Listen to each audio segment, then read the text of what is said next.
오늘 주시는 하나님의 말씀은 시편 107편 12절부터 22절까지 말씀입니다. 할렐루야. 자, 오늘은 시편 107편 12절부터 보겠습니다.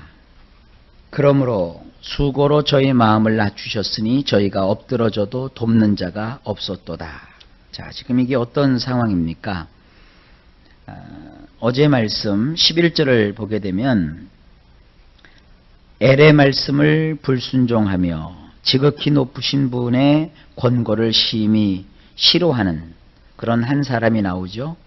그 사람을 하나님께서 그러므로 원문을 보면 그분이 고역으로 그들의 마음을 낮추셨느니라. 그들이 비트적거리는데도 아무도 도와주지 않는도다 라고 말씀하고 있습니다. 하나님께서 때로 하나님의 법을 불순종하고 또 하나님이 이렇게 일러주시는데도 그 권고를 심히 싫어하는 사람들을 다스리는 방법은 고역입니다. 고역. 여러분, 이 고역이라는 말이 참 어렵기도 하지만 그러나 가만 보면 그렇게 어려운 말도 아닙니다. 우리 성경에는 이것을 수고라고 했는데 이 수고라는 것은 좀 너무 약하게 번역을 한 거고요. 고역이 뭐예요? 아주 고생이 되는 노동을 뜻해요.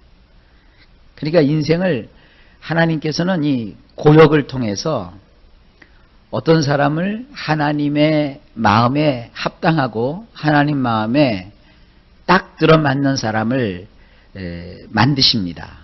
그러니까 우리가 볼 때는 이 인생 가운데 고역이 없었으면 좋겠죠. 그러나 하나님은 이 고역이라는 도구를 아주 자주 사용하시는 편이십니다. 그래서 마음고생을 시키시고 또 실제로 인생의 고통과 고생 속에 우리를 때로는 집어넣으실 때가 있어요. 그래서 그 하나님이 얻고자 하시는 목적이 뭐냐? 마음을 낮추시는 거예요. 마음을 내가 높이면 한번 생각을 해보세요. 11절에 하나님은 엘리온이시거든요. 높으신 하나님. 그런데 높으신 하나님을 더 높이려면 우리가 낮아져야 되거든요. 근데 우리가 자꾸 높아지려고 하면 그 높으신 하나님이 자꾸 이렇게 줄어들게 되잖아요. 그러니까 납작 엎드리고 바싹 깨질 때 하나님께서는 영광을 받으시는 거예요. 자, 여기서 여러분 하나님께서 주시는 힌트를 발견하셔야 돼요. 인생에 고생이 닥쳐오고 이 고생도 어지간한 고생이면 괜찮은데 아주 정말 죽을 것만 같은 숨이 콱콱 막혀오는 이런 고생이 있잖아요. 그게 고역이에요. 그 고역이 왔을 때는 왜 하나님 살아계시다면서요. 하나님 기도하면 응답하신다면서요. 왜 나에게 이런 고역을 주십니까? 이러면요 길어져요. 얼른 자기를 낮춰야 돼요. 하나님 하면서 하나님 앞에 자기 자신을 완전히 납작 엎드려야 돼요. 맞습니다. 내가 할 수 있는 것은 아무것도 없습니다. 하나님. 하나님, 나는 정말 부족하고 무능한 자에 지나지 않습니다. 교만하지 않으렵니다. 내 자신을 앞세우지 않으렵니다. 내가 알고 있는 그 얕은 지식, 내가 그거 붙잡지 않겠습니다. 내가 가지고 있고 내가 경험했던 그 사소한 인생의 경험, 그것도 붙들지 않겠습니다. 오직 성령님만 의지합니다. 오직 하나님만 의지합니다. 하나님 없으면은 나는 아무것도 아닙니다 하고 하나님 앞에서 얼른 자기 자신을 낮춰야 돼요. 하나님이 우리를 인생의 고역 속에 집어넣는 것은 우리를 낮추시기 위함이거든요. 물질 때문에 막 자랑하는 사람은 하나님은 물질의 어려움으로 그를 다스리세요. 사람 때문에 막 의기양양하면 하나님은 인간관계의 아픔을 통해서 그를 납작 엎드리게 만드세요. 그래서 이 인생의 고역을 겪게 될 때 어떤 일이 벌어지느냐 하면 그들이 비트적거리는데도 아무도 도와주지 않아요. 이 비트적거린다는 건 뭐냐면 미끄덩하면서 인생을 똑바로 가지 못하는 거예요. 이리 뒤척 저리 뒤척 하면서 잠을 제대로 이루지 못하는 거예요. 그래서 사람이라는 것이 똑바로 서서 똑바른 길을 보고 똑바로 가야 되는데 비트적거려요. 독주에 취한 사람처럼. 그런데도 그 사람을 아무도 도와주는 자가 없는 거예요. 그러니까 혼자만 그렇게 어려워하는 거예요. 아하, 하나님은 그런 인생의 고역을 통해서 나를 낮추시는구나. 이 하나님이 나를 고역 속에 놓으셔서 나를 낮추실 때는 아무도 나를 도와주는 자가 없구나. 예, 맞습니다. 여러분, 하나님께서 우리 인생을 다루실 때는요, 내가 그 과정을 다 마칠 때까지는 아무도 나를 하나님께서 도와주도록 하지 않으세요. 때로는 여러분이 가장 가까운 친구도 여러분이 연단을 받고 고역을 거칠 때는요, 나 모른 채 하고 등도 돌려요. 그러니까 이 세상에서 인간은 사랑해야 되고 봉사해야 될 대상이지, 여러분이 그들을 매달리고 의지하고 이래서는 안 돼요. 오로지 우리가 매달리고 의지할 것은 하나님 한 분밖에 없으십니다. 하나님을 꼭 붙들고 여러분들이 그 고역 속에 있을 때는 그저 하나님만을 바라보셔야 돼요. 13절입니다. 자, 이제 어떻게 됐느냐? 원문으로만 볼게요. 그들이 그 비탄함 속에서 여호와께 부르짖자 그들을 그 비탄함에서 그분이 건져내셨도다. 자, 보세요. 고역을 치루었으니까 마음이 어떻게 돼요? 갈갈이 다 찢겨졌죠. 우리식으로 말하면 어떻게 돼요? 마음이 활활 다 숯검댕이처럼 타버렸어요. 마음이. 그게 비탄함이에요. 그 비탄함 정도 되면 어떤 사람들은 신앙을 버리기도 하고 인생을 포기하기도 해요. 그러나 오늘 시편 기자는 그 비탄함 속에서 무엇을 해요? 하나님께 부르짖으셨어요. 기도도요, 조용 하는 기도는 그나마 그래도 마음이 편안한 사람이에요. 인생에 여러분들 비탄함에 빠지면 조용 기도하지 마세요. 여기 성경에 있잖아요. 부르짖으랐다 그랬어요. 부르짖었다. 부르짖는 게 뭐냐면 하나님을 향하여서 무슨 목소리만 크게 하는 게 아니라 내 마음을 산산이 갈기갈기 찢는 거예요. 여러분, 억울한 일을 당하면 막 옷을 찢잖아요. 그처럼 내 마음을 막 찢으면서 하나님이요 하고 하나님께 부르짖는 거예요. 그러자 하나님은 그 비탄함에서 그들을 건져내신다 그랬어요. 이렇게 부르짖는 기도는 비탄함 속에 빠졌을 때 반드시 하나님께 드려야 됩니다. 그래야 하나님이 건져내십니다. 14절입니다. 그분이 그들을 어둠과 죽음의 그늘에서 나오게 하셨고 그들을 얽었던 줄들을 뜯어버리셨도다. 부르짖으면 그의 인생 속에 찾아온 어두움과 죽음의 그늘에서 하나님이 그들을 나오게 하셨고 또 그들을 꽁꽁 묶었던 올감했던 모든 얽은 줄에서 그것을 줄을 다 뜯어내 버리셔가지고 해방을 시켜주시는 거예요. 그러므로 어떻게 해야 되느냐? 15절입니다. 여호와께 감사를 드리라. 그분의 인애하심과 그분이 사람의 아들들에게 보여주신 놀라운 일들로 말이다. 자, 이 여호와께 감사를 드리라. 그분의 인애하심과 그분이 사람의 아들들에게 보여주신 놀라운 일들로 말이다. 이 말씀이 시편 107편에 계속 반복이 돼요. 1절에도 반복이 되고요. 또 8절에도 나오고요. 그 다음에 오늘 지금 읽었던 15절에도 나오고요. 또 밑으로 좀 내려가다 보면 21절에도 나오고요. 계속 반복이 돼요. 아하, 시편 107편에 뼈대가 되는 구절이 이거예요. 여호와께 감사를 드려라. 그분은 인애하심을 가지고 계시고 그분은 사람의 아들들에게 놀라운 일을 보여주시는 분이시다. 그러므로 너희는 그분께 감사를 드려라. 그래서 여러분, 이 시편 107편은 기쁠 때 감사하는 게 아니라 고역 속에서, 고난 속에서 부르짖어서 하나님이 그를 그 어려움 속에서 건져냈을 때 드리는 그런 감사예요.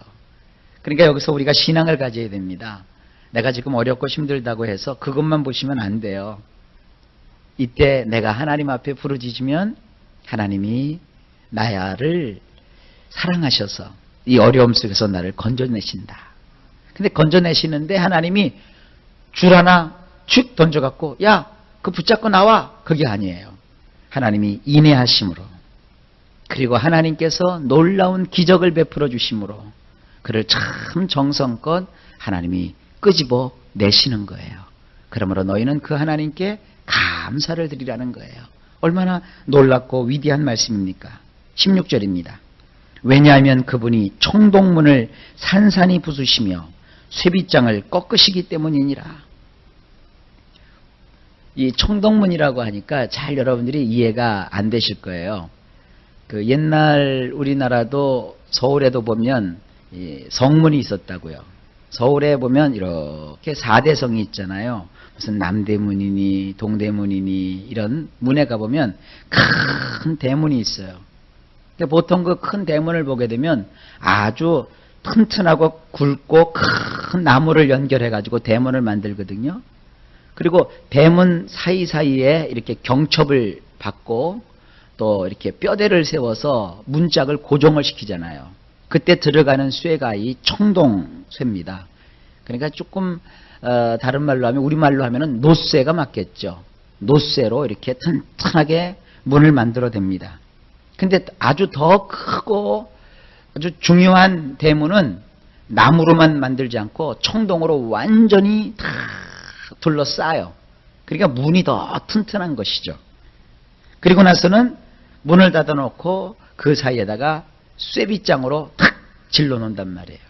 그러면 어지간한 충격을 받지 않고서는 그 문이 부러지거나 무너지질 않는다고요. 우리 인생 가운데 우리가 점령해야 될 수많은 성들이 있다고요. 옛날에는 영토를 확장할 때 성을 점령하면서 영토를 확장하거든요.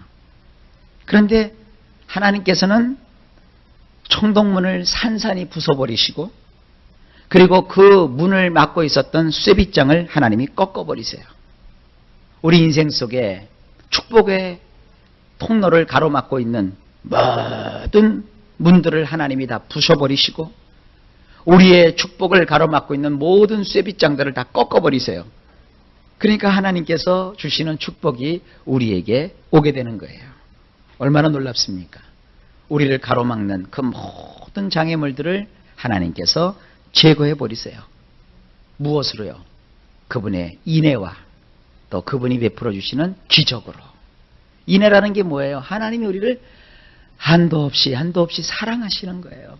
애정을 베풀어 주시는 거예요. 그 사랑을 우리에게 베풀어 주시고, 그리고 하나님께서 가지신 그 강한 권능과 능력으로 기적을 일으키셔가지고 청동문을 다 부숴버리시고 쇠빗장을 꺾어버리셔서 우리로 하여금 승리를 얻게 하시는, 고난에서 건져주시고 원수를 이기게 하시고 비탄함 가운데서 뽑아내 주시는 이런 놀라운 일들을 하나님이 이루어 주시는 겁니다.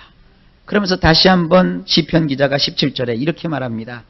어리석은 자들은 그들이 반역의 길로 다니기 때문에, 그리고 그들이 불법을 저지르기 때문에 괴로움을 당하느니라. 다른 거 아닙니다. 모든 어려움은요, 물론 우리를 연단하시는 하나님의 뜻이 있겠지만, 그러나 대개 어려움은 어디서 찾아오느냐? 하나님 말씀을 우리가 어기기 때문에, 하나님의 뜻을 거스르기 때문에 그래요. 그것은 다른 사람 이야기다 이렇게 생각하지 마세요.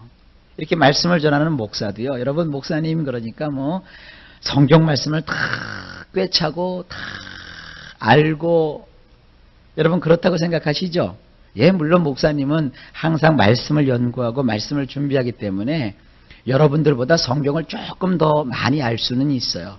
또 전문가니까 조금 더 여러분들보다는 성경 지식이 풍성할 수 있어요. 그래도요, 말씀대로 사는 거는 목사나 성도님들이나 똑같은 거예요. 목사도 인간인지라 어떤 때는 하나님 말씀을 이렇게 거스릴 때가 있어요. 주님의 뜻을 잘 따르지 못할 때가 있어요.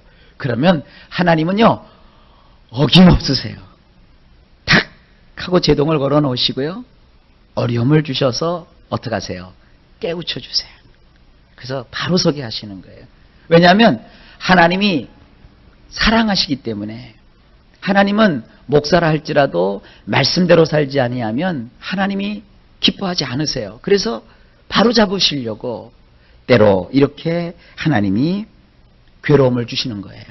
그러니까 성도 여러분들도 무슨 괴로운 일이 생기면 아유 하나님 왜 나를 이렇게 하세요? 왜 나만 갖고 그러세요? 그렇게 하지 마세요. 나의 삶 속에 내가 하나님의 뜻 가운데 무엇을 어기지는 않았는가? 내가 도대체 하나님 앞에 부족하고 잘못한 것이 무엇인가? 그걸 여러분 발견하시려고 하세요. 발견을 못할 것 같으면 기도하시면 돼요. 하나님, 내가 하나님 앞에 잘못하고 있는 게 뭐예요? 좀 알려주세요. 우리 인간은요, 4가지 나의 모습이 있어요. 하나는 나도 알고 너도 아는 내가 있어요. 그래서 이런 점은 나도 나빠. 근데 저 사람이 볼 때도 그런 점이 나의 단점이에요.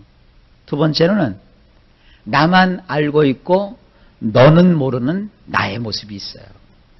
그러니까 상대가 볼 때는 내가 그렇게 천사 같고 천사표인 줄 알고 선하고 그럴 줄 아는데 나는 아니에요.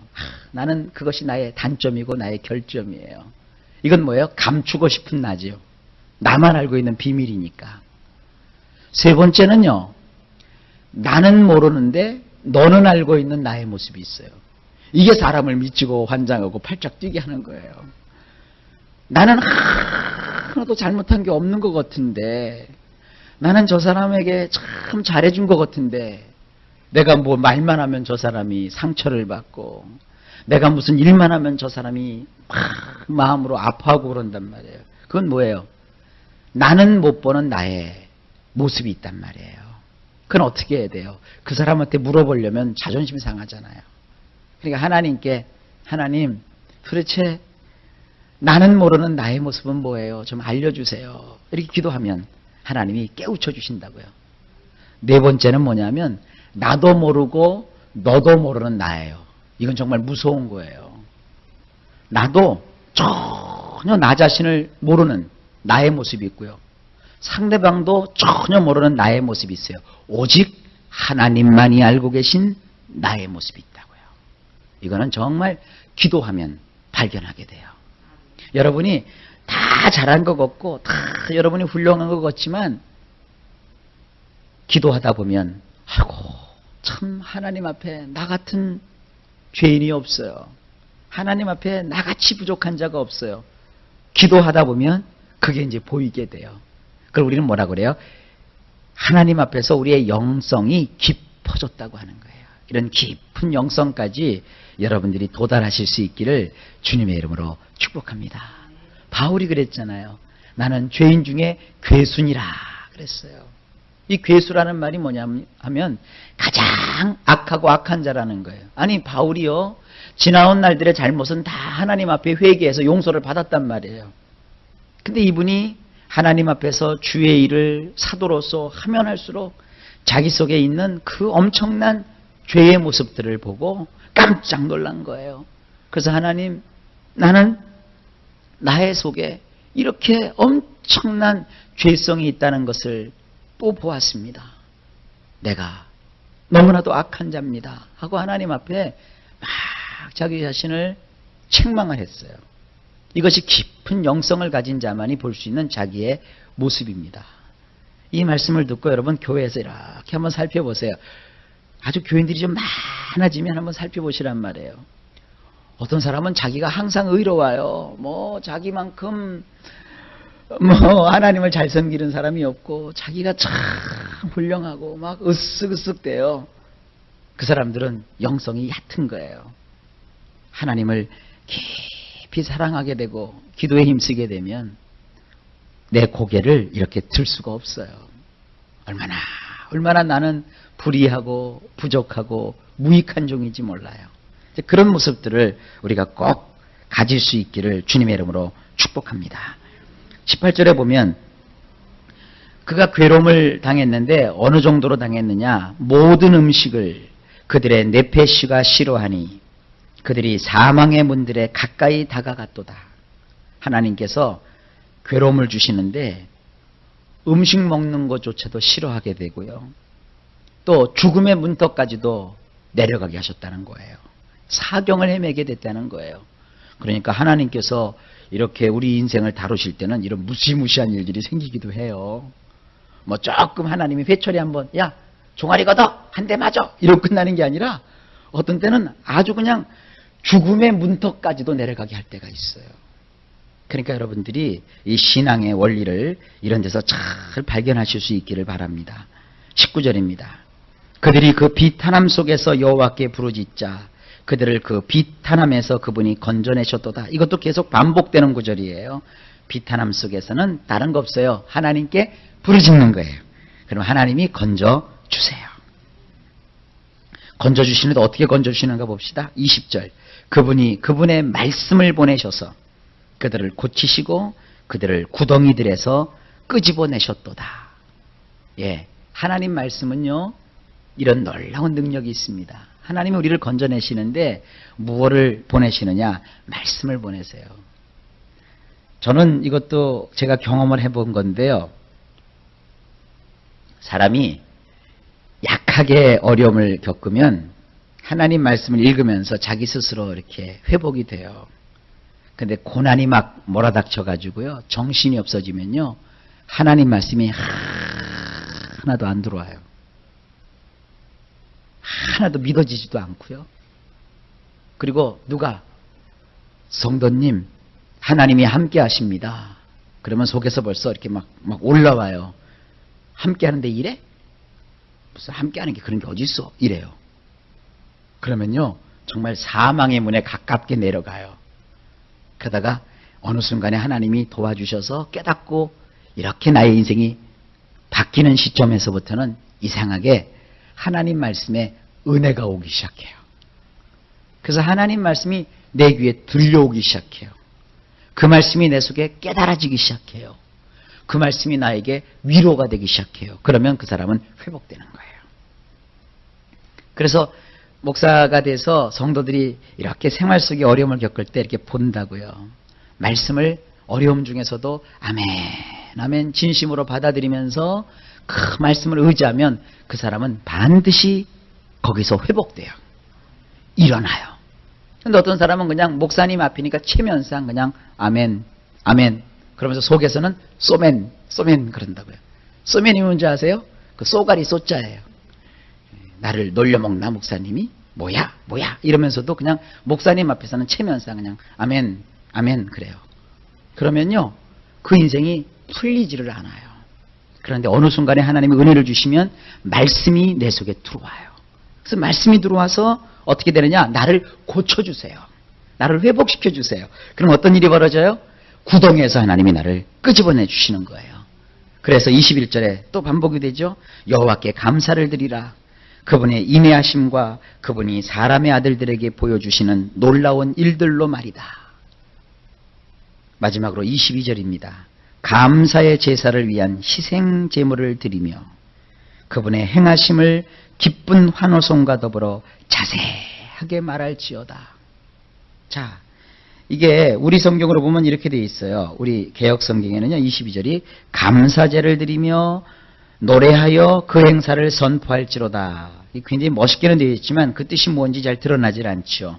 여기 보면 감사의 제사를 위한 희생 제물을 드리며, 구약에 보면 5가지 제사가 있다고 말씀드렸어요. 번제, 소제, 화목제, 속죄제, 속건제. 그 가운데서 이 화목제는 3가지가 있어요. 감사해서 드리는 감사제가 있고요. 그리고 자기 스스로 하나님 앞에 맹세를 하고 서약을 하고 그래서 드리는 서원제가 있고요. 그리고 하나님 앞에 기쁜 마음으로 스스로를 이렇게 헌신하는 낙헌제가 있어요.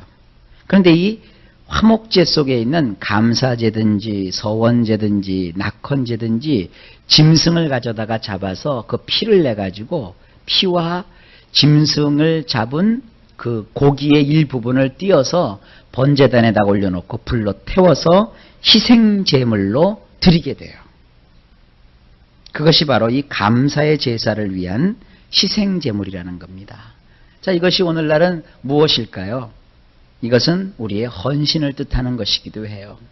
이것이 신약시대 이후에 와서는 소위 말하는 여러분 교회에다가 여러분 예물을 드릴 때 감사 예물 같은 거 드리잖아요. 감사헌금이라고 하죠. 이제 그렇게 여러분의 인생 속에서 이런 고난과 고생 속에서 부르짖었을 때 하나님이 응답해 주심으로 회복이 되었을 때 우리는 어떻게 하느냐? 하나님께 너희가 감사의 예물을 드리라는 거예요. 그리고 그분의 행하심을 기쁜 환호성과 더불어 자세하게 말하라는 거예요. 이런 날이 온다는 것이에요. 이런 경우 있잖아요. 나도 헌금 좀 하고 싶은데, 나도 남들처럼 저렇게 하나님께 좀 드리고 싶은데, 근데 뭐가 없어요? 가진 게 있어야 뭘 드리죠. 그런데 회복이 되면 하나님께서 드릴 수 있도록 우리에게 주신다는 거예요. 이게 뭐예요? 물질의 회복이에요.